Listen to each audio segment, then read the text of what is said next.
All right, let's jump right into this explainer. Today, we're looking at a cosmic phenomenon that has completely rewritten our understanding of the universe over the last few decades: supernova. But, we aren't just talking about beautiful, bright explosions in the night sky. We're going to see exactly how the violent deaths of stars transformed from a highly practical tool for measuring space into a literal time machine, letting us look all the way back to the dawn of creation. To kick off this journey, we have to start with a pretty profound question. What can the violent death of a star tell us about the fate of our universe and our own origins? I mean, it sounds kind of like philosophy, right? But as our source material reveals, astrophysics has actually turned this into hard, measurable science. And to understand how we got there, we have to rewind to a massive breakthrough that forever changed the field.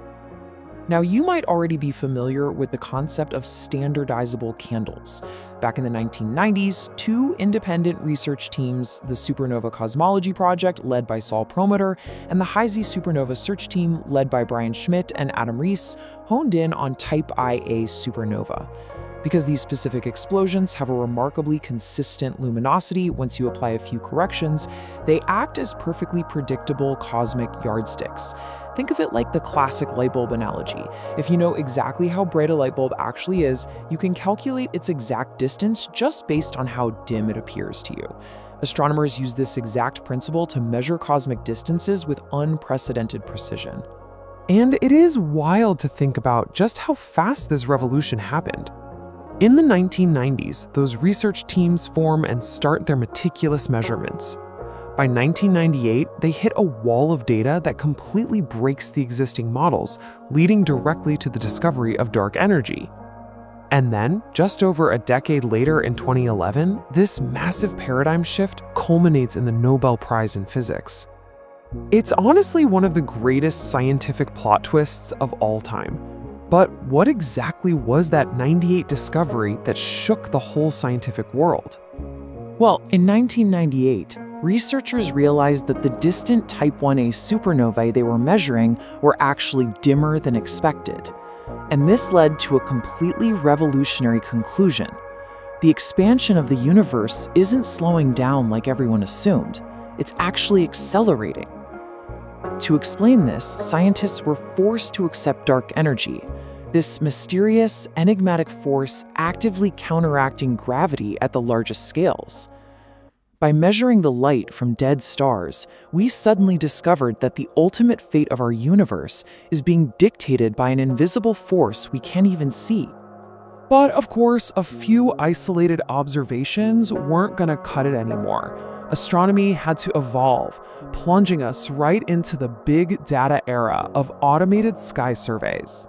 Programs like the Sloan Digital Sky Survey, Pan-STARRS, and the Dark Energy Survey totally changed the game. They weren't just finding a few random explosions, they were discovering thousands of supernovae, creating these incredibly vast data sets for heavy statistical analysis. And when you're scanning that much of the sky, you're bound to find the outliers. These surveys revealed rare, exotic transient events, including terrifyingly bright, superluminous supernovae that outshine typical events by factors of 10 to 100. They gave researchers the ability to finally connect supernova properties to their host galaxies across all of cosmic time. But there's a hard limit to what ground-based telescopes can do. To truly grasp the complex physics of these events, we had to get up above Earth's atmosphere and expand our view across the entire electromagnetic spectrum. This kicked off the era of multi-messenger observations. By using space-based observatories, astronomers could finally see every single aspect of an explosion across multiple wavelengths. We've got the Hubble Space Telescope handling the optical and ultraviolet light, the Chandra X-ray Observatory capturing the intense X-rays, and the Fermi Gamma Ray Space Telescope catching the absolute most energetic gamma rays. Working together, these instruments let scientists watch an explosion unfold, from the very initial shock breakout all the way to the lingering remnants left behind. And this multi-messenger approach naturally brings us to a massive technological leap. With the James Webb Space Telescope and its unparalleled infrared capabilities, a brand new frontier opened up. It really forced astronomers to ask, just how deep into the cosmic past can we actually look? How early in the universe's history can we witness a star dying? 11.4 billion years. I mean, just let that number sink in for a second. That is the age of supernova AT2023 ADS-V, an explosion discovered in January of 2025. The light from this single, incredibly violent event has been traveling across the vacuum of space for 11.4 billion years, just to finally hit our telescope mirrors. Found via the JADES program, that's the JWST Advanced Deep Extragalactic Survey, this supernova exploded merely 2 billion years after the Big Bang itself.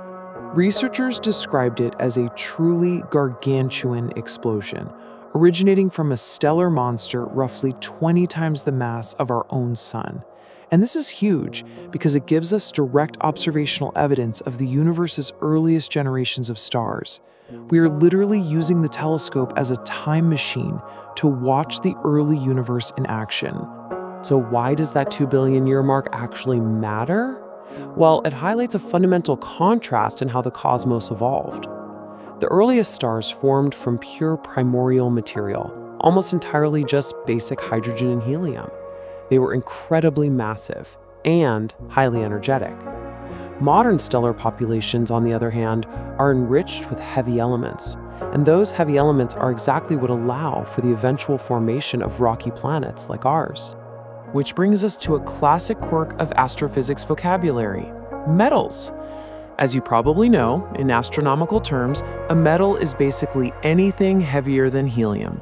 So everything we consider essential to complex worlds, it's a metal, manufactured deep inside a star during its life through fusion, and then forcefully expelled out into space during its explosive death. This all comes together in the cosmic enrichment process. We start with the Big Bang's primordial hydrogen, move to early star fusion, and then boom, explosive nucleosynthesis, where these gargantuan supernovae forge heavier elements and violently scatter them into the interstellar medium. That progressive enrichment is exactly what gives us the material for rocky planets and biological life. The violent deaths of those primordial stars literally seeded the cosmos with the building blocks necessary for you to be sitting here learning about them today. It's just mind-blowing. So, to wrap up this explainer, I want to leave you with a final thought to ponder next time you're outside at night. If you are entirely made of metals forged in ancient supernova explosions, what will the progressive enrichment and the death of today's stars create billions of years from now? It makes you realize we aren't just passively observing the universe. We are an active byproduct of its most violent and magnificent mechanics. Keep looking up, keep asking questions, and thanks for exploring this cosmic journey with me today.